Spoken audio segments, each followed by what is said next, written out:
Hey guys, welcome to the WWE podcast. It is Monday, April 1st, April Fool's Day, 2024. This is not the current state of WWE. We made an executive decision to move Anthony to our official WrestleMania preview and prediction show, and that will, of course, come your way later on this week, probably Thursday or Friday, at the very latest on Friday. We'd like to get it out on Thursday, but that's our goal, is to get it out as soon as possible this week after the Wednesday time frame, after the mailbag, because there's a lot to talk about. And as I'm speaking right now, Raw is 15 minutes from going on the air from Brooklyn, New York. As you can tell, I am not in Brooklyn, which I have a feeling I'm going to regret in a big way. This is, by the way, this is the biggest gate WWE has ever done for a Raw event. That's amazing, which tells you that they're not selling more tickets, but rather, well, they're selling more tickets, but really the bigger story is they're charging more money and people are more willing to spend more money. Gate just means dollars, doesn't mean necessarily that more people are watching, although both are usually true. So, obviously, this is not the current state. This is more of a news show and give you guys a little bit of updates on things that are going on you may not be privy to, or if you are, you get my opinions on them, so lucky you. But before we get there, I want to give a shout out to a few people who have joined us over on the Patreon side of things, which means you get everything ad-free. And it's a free trial right now for a week, which means if you sign up right now on Patreon for free for a week, same goes for Apple Podcasts, the same offer is available there. That means you get everything we do for WrestleMania ad-free. Everything. From now through next Monday. So, obviously, we hope you stay with us after that free trial, but no better time to go on a free trial and check us out if you've been wondering or thinking about going ad-free on Apple or on Patreon. Right now is the time to do it, because there is not a better time, no bigger time of year if you're a wrestling fan.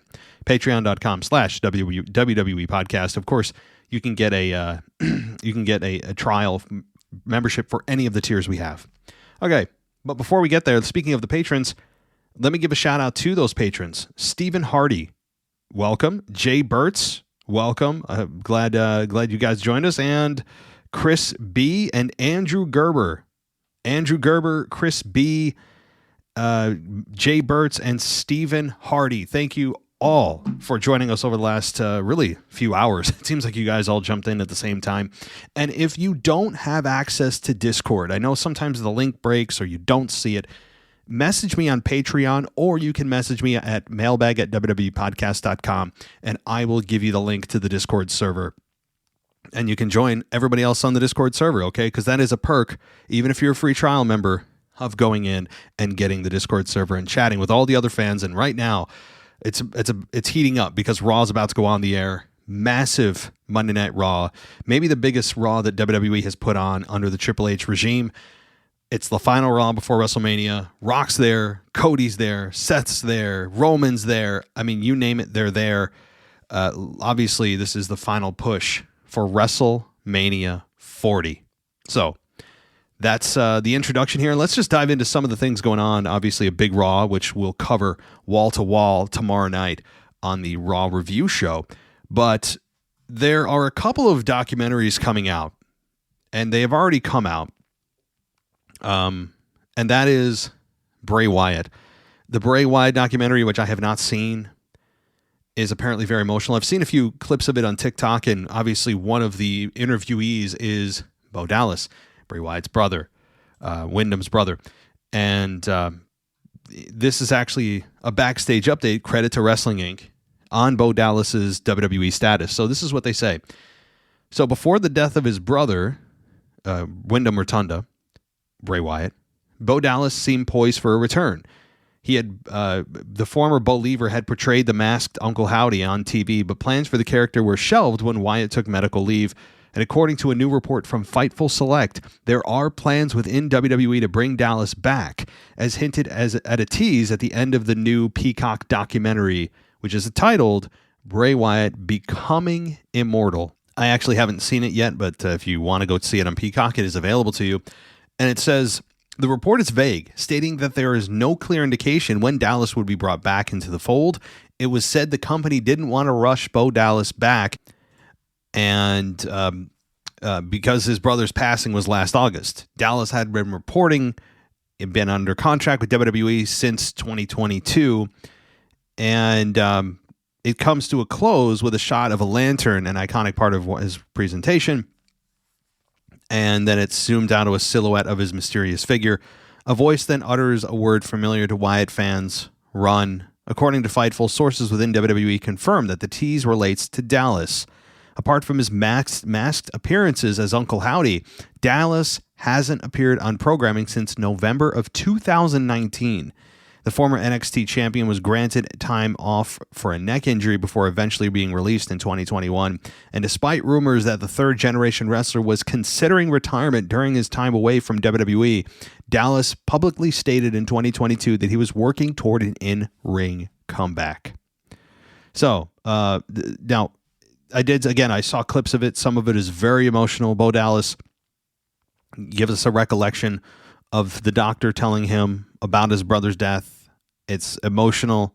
I didn't see the whole thing. I just saw, again, just very quick clips on TikTok, but you can go check it out in full in its entirety over on Peacock if you wish to do so.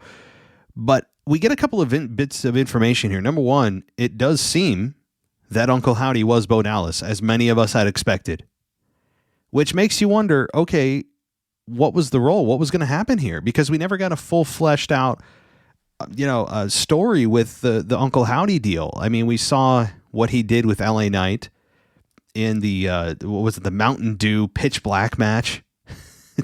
I mean, not a great match. And the match did nothing for Bray Wyatt and did everything for LA Knight, which was supposed to be the complete opposite. And Uncle Howdy got involved. I remember, didn't he dive off the stage or something? But we never got to see the full-fledged playing out of that story and what Wyndham wanted to do with that whole thing. It kept coming and going, and then he's not feeling good, and he might have an injury, and then it was just very off and on, which is a shame. It very much is. It's going to be a kind of a thorn in our sides forever, that we'll never know what the plan was. But, at least we can take solace in the fact that Bo Dallas may be coming back. It seems as if that's one of the newsworthy items here, that Bo Dallas, if you are a fan of his or want the spirit of Bray Wyatt to live on, Bo Dallas could be that guy. And maybe he shows up at WrestleMania doing something, right? Why not? Maybe he comes out to Bray Wyatt's music and it's revealed that it's Bo Dallas. Not that he's trying to be Bray Wyatt or be the Fiend, but he's just living out the spirit of his brother. Maybe it's not he's introducing a new character, but first he's just paying tribute to his brother. And actually, the more I talk about it, the more I'm talking myself into it, that there will be a Bray Wyatt entrance. Now, they have to be careful that they're not doing it in bad taste, as if it's a return of, you know what I mean? Like, oh my God, Bray Wyatt can't be here. You don't want the announcers sounding like idiots, and you don't want it being done in bad taste, kind of mixing real life here into pro wrestling. But you could do it in a way that is tributary to Bray Wyatt, having his entrance be done by his brother at WrestleMania. How about that for a prediction? I think that'd be kind of cool. And then eventually Bo Dallas, gets into a scrap with somebody and ends up hitting his sister Abigail standing tall. How about that? Something cool. But that's one of the news items here. Now, the other news item coming out here is CM Punk, who went on a podcast over the last, it's actually called MMA Hour. And he went on a podcast over the last few days, and some news items came out of that. I mean, he called Tony Khan a clown. He claimed to not get in a fight backstage at AEW, but rather put somebody in a little bit of a headlock. I think that's probably a bit overdone or underdone. But CM Punk finds himself back in WWE, and this is according, once again, to Wrestling Inc. I really like Wrestling Inc., by the way. Credit to them. And the MMA Hour is the podcast that Punk spoke about his talks about coming back to WWE, how it came about, the whole, if you remember over the summer, being invited back to Raw. You remember you heard reports of Punk backstage at a random Raw, and you're like, what the hell's going on? Well, apparently it was Bayley who invited him to that Raw. So kind of an interesting piece there. And some other things that came from it were, let's see, again, he did not have a lot of nice things to say with about Nick Khan. But he did say he recalled burying the hatchet with Triple H, and this is what was said. He said, "It's funny, this is Punk now, because everyone calls him Paul now. I always call him Triple H or Hunter," Punk said. "When I spoke to him, that's when the ball really got rolling, because it was I asked him if he wanted to talk on the phone. He said, no, I would actually rather kind of like to FaceTime you so I can see you." And I was like, oh, that's interesting. This is continuing the quote. "We just talked about a whole lot of stuff, and about stuff that was at one point serious to probably both of us that is silly now. And we just kind of laughed and buried the hatchet, and then we started talking business. Among the more shocking revelations," again, end quote. And then the article goes on to say that among the more shocking revelations was that Punk confirmed there had been talks of him returning to WWE even before his stint on WWE Backstage in 2019. But that things only seriously moved forward during recent talks. And as good as his conversation with Triple H went, Punk ultimately believes that it was Khan who helped steer things toward a return, something that Ariel Helwani, Khan's former client, seemed to agree with. And so it's very interesting. I didn't see the whole interview. I saw pieces of it, but Punk, he's still the same Punk, but a more filtered, more deliberate Punk with the things that he says. So you have to go check that out over on the MMA Hour podcast with Ariel Helwani, who has also a lot of other really, really good interviews. I mean, I don't know how this dude scores some of the interviews he does, but credit to him. And so, yeah, I mean, just a couple of items here as we close in on WrestleMania. Another kind of off the beaten path update, if you are interested in such things, is actually the update on former WWE announcer, one of the greatest of all time, my opinion, the greatest announcer of all time, and that's Jim Ross. And Ross, as you know, was taken off TV and off of AEW in late 2021 due to a cancer diagnosis that required radiotherapy. He returned to the company and revealed he was cancer-free. And then in February of this year, he underwent a second cancer-related surgery, this time on his right hip, and things have gone smoothly for him in the months since. And despite being able to make an appearance at AEW Revolution in 2024 to call Sting's retirement match, he hasn't returned to AEW on a full-time basis. However, during a recent edition of the Grilling JR podcast, geez, a lot of plugs for other shows. Maybe I should have chose different articles. Ross revealed that he has had his ports taken out of his chest, something that he's been really looking forward to. And he said, I'm sure glad to get those things out. He said, and quote, "I got 2 or 3 days to just leave it alone and let it heal. But I think it was yesterday. It's another step on the road to healing. So that's where we are. It's sore today, but I ain't got to screw with it no more." So he also revealed that he has to go back to his surgeon to evaluate how his hip has been doing since the surgery in February. And he also had one specific date in mind to return, and that's the AEW Dynasty on April 21st in St. Louis. And he said, quote, "I sure hope that works out because I would do just about anything to call I'm a WWE fan, as you can tell, Bryan Danielson and Will Ospreay. I think that's going to be, if not match of the year, or if it doesn't get 5 stars, I would be surprised." So, I mean, obviously Jim Ross is 70-some years old. I mean, he's Vince McMahon's age, for God's sakes. And, it's tough to see when you're, the age take over. It's tough to see when, real serious health issues affect the beloved legends, or really obviously anybody in your life. But it seems like Jim Ross is on the mend. A couple of cancer scares, took care of the cancer, got rid of it, and it seems like things are doing well for him, and maybe he'll be back full-time in AEW. So if you are interested in hearing Jim Ross, obviously check out check out Jim Ross's podcast or check out AEW. All right, so one last thing that I want to talk about as we close this out in a kind of a news segment we haven't done in a while, And this is Becky Lynch, who crashed Rhea Ripley's interview, and they were both dragged off, or she has to be dragged off the set ahead of Raw. So if you haven't seen this, if you haven't seen footage of this, it's floating around if you want to see it. But we got a MMA hour once again at the forefront of a controversial segment between these two. In the middle of Ripley's interview with Ariel Helwani, Becky Lynch started FaceTiming Ariel, which Ripley advised he ignore.